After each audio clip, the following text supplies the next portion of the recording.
They found themselves in a terrible, if you will, situation, really in a bad situation, because they had promised that they would not serve other idols.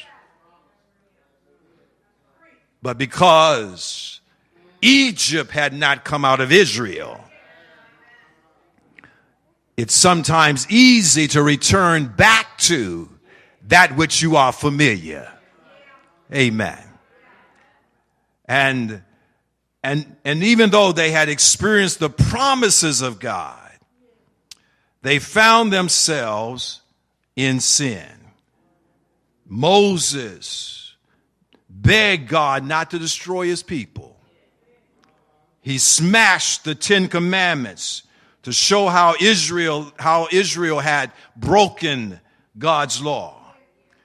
Remember, he reduced the golden calf and, if you will, put it into a pile of dust and mixed it with water. And remember that he made the people drink that of the water.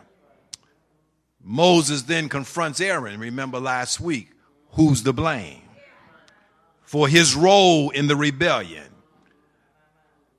But Moses was not finished yet, because the Israelites still hadn't suffered the full consequences for what they had done, nor had anyone made atonement for their sin.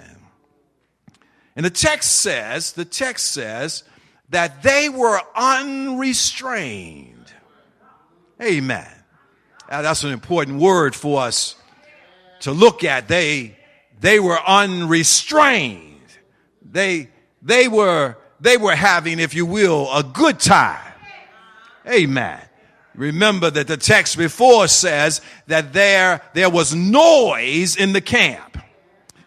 So much so that Moses heard it and Joshua heard it. And as they heard it, they understood that this was not really a war cry of victory, but that they were just partying, celebrating around an idol that could not hear them nor answer them.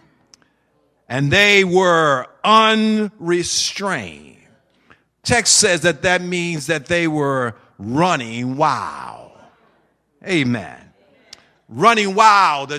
The Hebrew sense of the word means that there was a sense of looseness or uncovering. It means that they were loose in their morals. It means that they were out of control. How many of you know today that when the world has not gotten out of the saved individual, you can be loose. You can be unrestrained. I need some help in here today.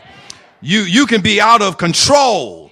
And that's where Israel was when Moses laid his eyes on them. They were out of control. And sometimes that's what sin does. Sin brings you to a point that you go out of control, unrestrained. Amen. To the sense that even the enemies of God see that you are not under the control of God. The text says it actually brought shame to them that their enemies saw their, if you will, looseness. Can I remind us that the world is watching us?